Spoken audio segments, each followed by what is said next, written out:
Senhores e senhoritas, tudo bem com vocês?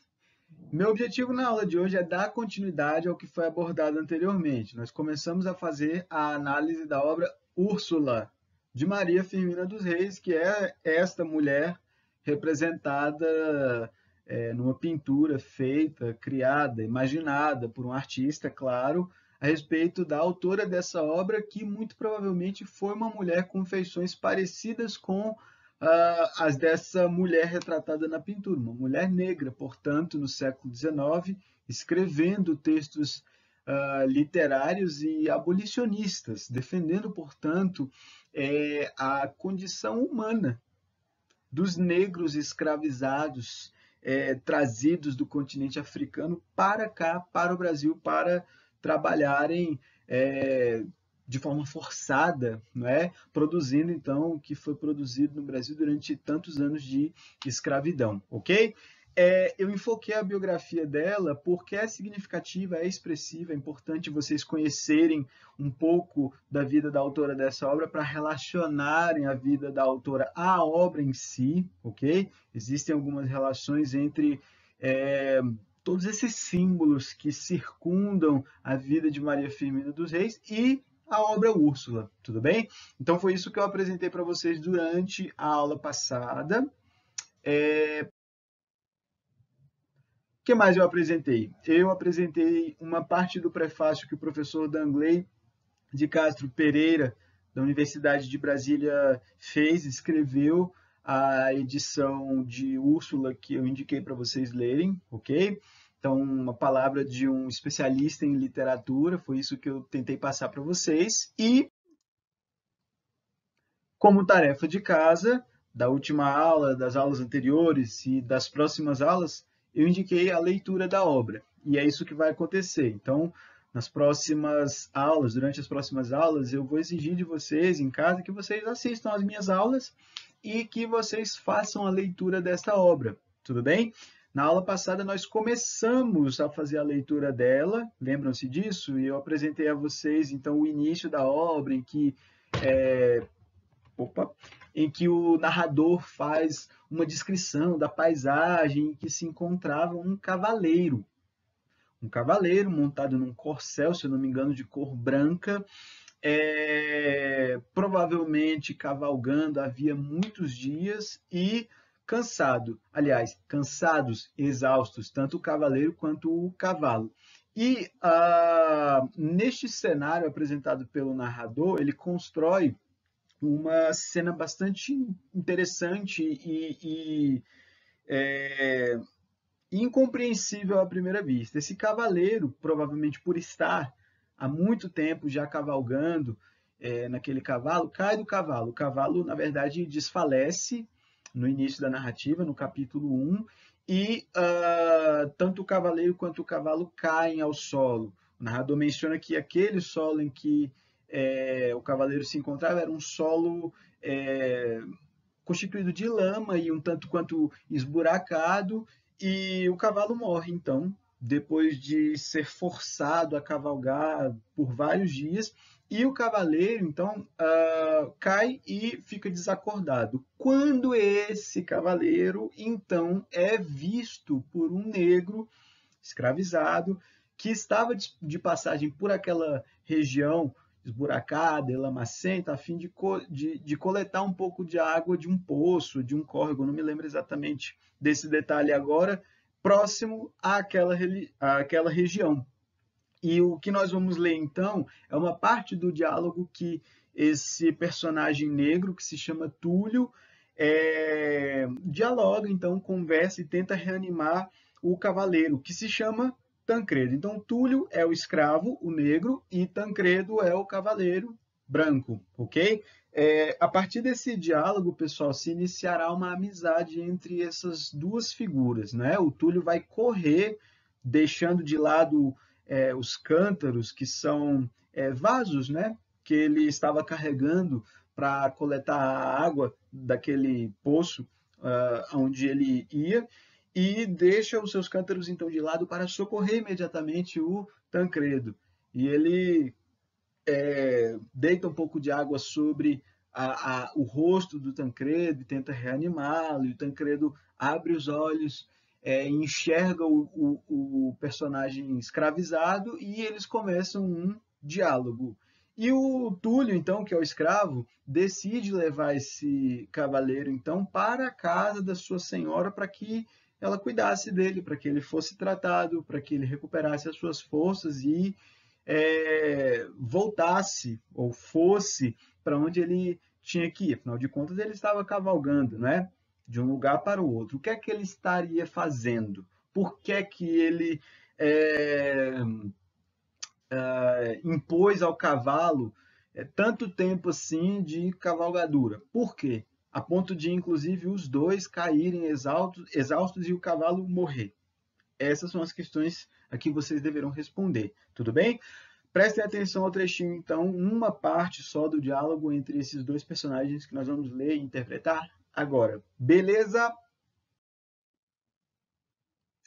Páginas 21 e 22, para quem quiser depois retomar esta leitura. Foi um momento de meditação. A febre, a dor e o movimento arrancaram-no a ela, e soltando um frouxo suspiro, perguntou ao seu condutor. Muita atenção. Tancredo é quem vai fazer a pergunta ao Túlio. Túlio já estava carregando, neste ponto da narrativa, Tancredo às suas costas, para o levar então à casa da sua senhora, que é a Úrsula, e a mãe de Úrsula, que é a dona Luísa, para que Tancredo fosse tratado. Né? O que é que Tancredo vai perguntar ao Túlio? Como te chama, generoso amigo? Amigo, vejam só, um branco, de origem relativamente nobre, de uma família rica, abastada, chamando aquele que o socorreu, negro, escravizado, de amigo. Como te chamas, amigo? Qual é a tua condição? Eu, meu senhor, tornou-lhe o escravo, redobrando suas forças para não mostrar cansaço. Chamo-me Túlio. Túlio, repetiu o cavaleiro, e de novo interrogou. A tua condição, Túlio? Então o pobre e generoso rapaz, engolindo um suspiro magoado, respondeu com amargura, malgrado seu, mal disfarçada. A minha condição é a de mísero escravo. Meu senhor, continuou, não me chameis amigo. Calculaste já, sondastes vós a distância que nos separa? Ah, o escravo é tão infeliz, tão mesquinha e rasteira é a sua sorte que... E ele é interrompido, então, por Tancredo. Percebam só, pessoal, que esse personagem escravizado, negro, tem um nome, ele se chama Túlio, e ele fala, ele tem voz, ele sabe qual é a sua condição. Quando o Tancredo lhe pergunta qual é a sua condição, você é escravo, é um escravo alforriado? Túlio responde imediatamente, a minha condição é a de mísero escravo, ou seja, é um escravo, um personagem escravo, escravizado, falando a respeito de si mesmo. Isso é algo, gente, inovador na história da literatura. Nenhum personagem em nenhum livro da história da literatura, até esse ponto que eu particularmente conheça, faz o que Maria Firmina dos Reis faz, ok? Continuemos a leitura do diálogo. Tão mesquinha e rasteira é a sua sorte que... E Tancredo vai lhe responder, então, cala-te, ó, pelo céu, cala-te, meu pobre Túlio, interrompeu o jovem cavaleiro. Dia virá em que os homens reconheçam que são todos irmãos. Gente, fraternidade, não é? Igualdade, fraternidade, ideais da Revolução Francesa, que foi um dos acontecimentos que influenciou o romantismo. Lembram-se disso? É isso que se percebe nesse trecho, por exemplo. Dia virá em que os homens reconheçam que são todos irmãos. Ou seja, Tancredo é um personagem branco, mas é um personagem branco com consciência de classe. É um personagem branco que, pelo que fala nessa parte do seu discurso, acredita na abolição da escravatura, acredita na igualdade que poderia existir, né, nas palavras dele, entre brancos e pretos. Ok? Por isso esse romance é considerado um romance abolicionista. Continuando. Túlio, meu amigo, eu avalio a grandeza de dores sem lenitivo que te borbulha na alma.